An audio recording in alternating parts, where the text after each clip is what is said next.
In a small town near a spooky forest lived a curious girl named Lily.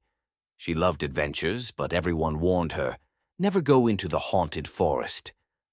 The trees in the forest were tall and twisted, and strange whispers could be heard at night. But Lily, being brave, or maybe a little too brave, decided to explore the forest one chilly evening. With her flashlight in hand, she stepped into the forest, thinking, how scary could it be? At first, everything seemed normal.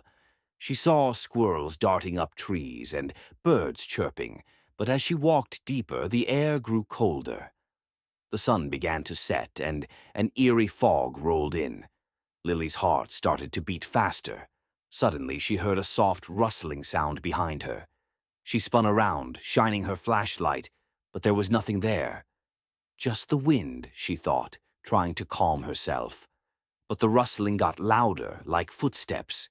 Someone, or something, was following her. Lily quickened her pace, but the forest felt like a maze.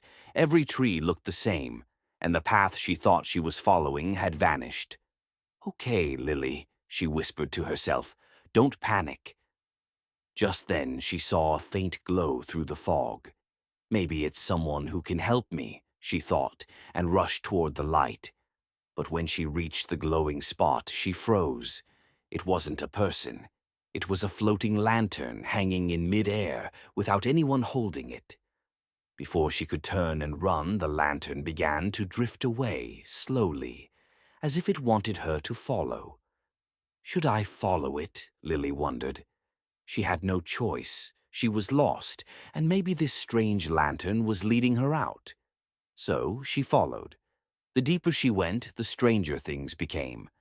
The trees seemed to whisper her name, and shadows danced along the ground.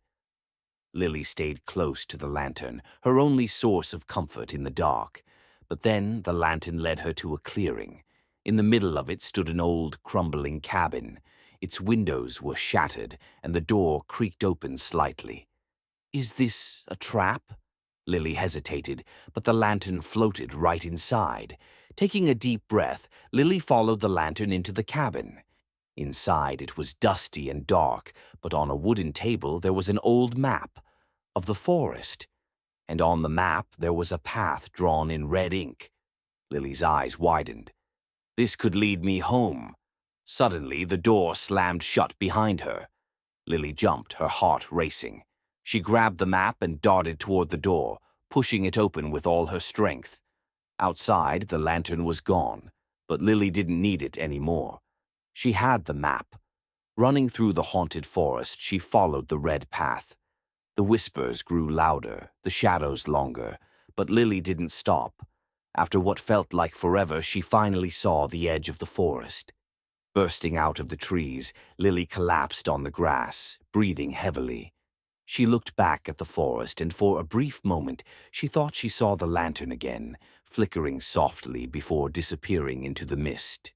From that day on, Lily never ventured into the haunted forest again, but sometimes, on quiet nights, she could see the lantern glowing faintly in the distance, as if waiting for its next visitor.